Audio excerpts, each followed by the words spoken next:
हाय सांग माने मो चैनल ओडिया झियो एसएम को आपण मन को स्वागत करुच्ची। आपण माने केमिति अछंती आशा करुच्ची आपण माने भलरे थिबे। ए गरम दिन रे किछि ठंडा खाइबा को बहुत इच्छा होई थाए, तो सेति पई मु गोटे ठंडा ठंडा कुल्फी रे रेसिपी आज आपण मन को पई नै आसीची। जदि ये वीडियो भल लगु थाए तेबे वीडियो को लाइक शेयर करी चैनल को सब्सक्राइब करि दियंतु।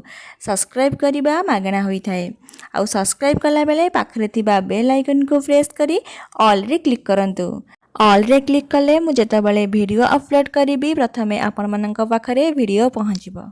तो डेरी न करी चलंतु देखिबा आज रे रेसिपी। कुल्फी बनवाई मुझे 1.5 लिटर क्षीर नहीं, 1 लिटर पैकेट क्षीर नहीं आउ 500 घरे थिबा क्षीर नहीं।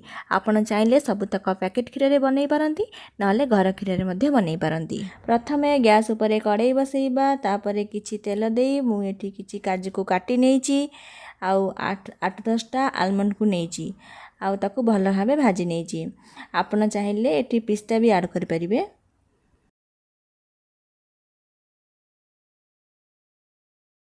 आमर एठी आलमंड आउ काजू भल भाबे भाजी हो सारानी, तो ताको गोटे प्लेट को काढ़ी दबा। तापरे सेम कड़ाई रे कपे पानी देबा, तापरे सबतक क्षीर को दे दबा।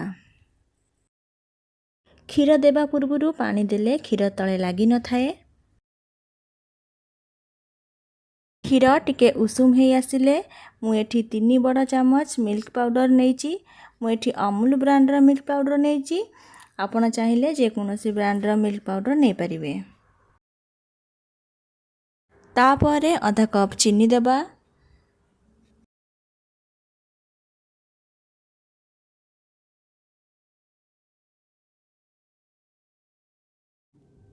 तापरे किछि गुजराती गुंड देई फुटिबा को छाड़ी देबा।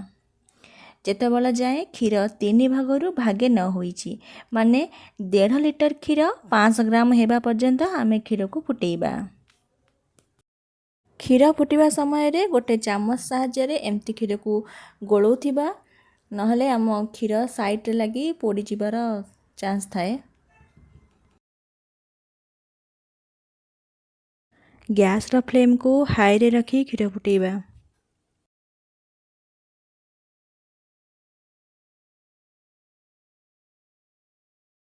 तापरे आमे भाजी के रखिथिबा काजू आउ आलमंड को एटी देई दबा।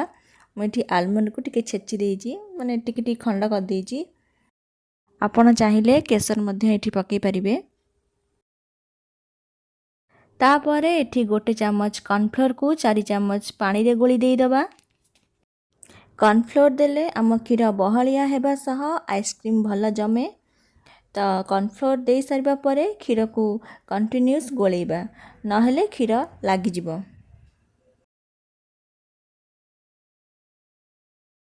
मीडियम फ्लेम रे कॉर्नफ्लोर को क्षीर रे किछि समय फुटिबा को देबा।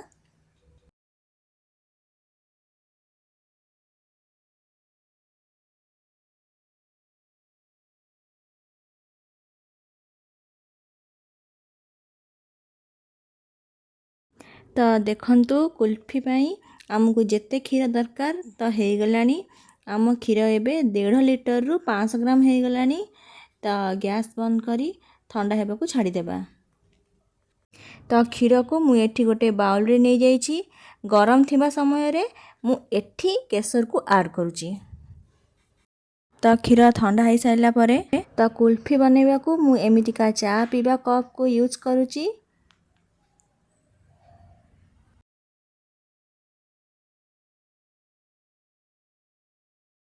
तापरे आमे बनै रखिथिबा कुल्फी को एथिरे देई दबा।